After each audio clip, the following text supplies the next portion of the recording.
நம்ம மேல கொஞ்சம் கூட இறக்கமே காட்டாத அந்த கார்த்திக் துரோகி நம்மள தெருவுல நிறுத்திருக்கான்.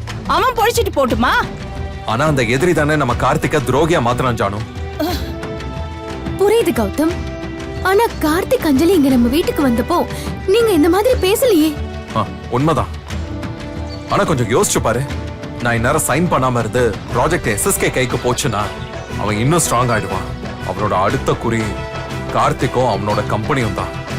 அது கூட புரியாம தான் கார்த்திக் SSKக்கு சப்போர்ட் பண்ணிக்கிட்டு இருக்கான். என்ன பிசினஸ்ல இருந்து ஒழிச்சு கட்டி தான் மட்டும் முன்னேறணுங்கிற SSKவோட பணவெறி தான் இன்னைக்கு நம்ம குடும்பத்தையே சின்ன பின்னமாக்கி இருக்கு. அப்படிப்பட்டவனுக்கு இந்த 200 கோடி ரூபாய் ப்ராஜெக்ட் கிடைக்கிறதுக்கு நான் எப்படி விடுவேன்? SSK மாதிரி ஒரு அயோக்கியம் கிட்ட இந்த ப்ராஜெக்ட் போறதை விட அது என் தம்பிக்க போயிட்டு போகுது. என் அம்மா வயித்துல பிறக்காத நீ எப்படி என் அண்ணன் அவனு கார்த்திக் உன்னை அவமானப்படுத்தின. ஆனா நீ அவனை தம்பின்னு வாய் நிறைய சொல்ற. உன்னோட பாசத்தினால உன் கையெழுத்து கிடைச்ச உடனே இங்க வந்து கிண்டல் பண்ணிட்டு போவானா?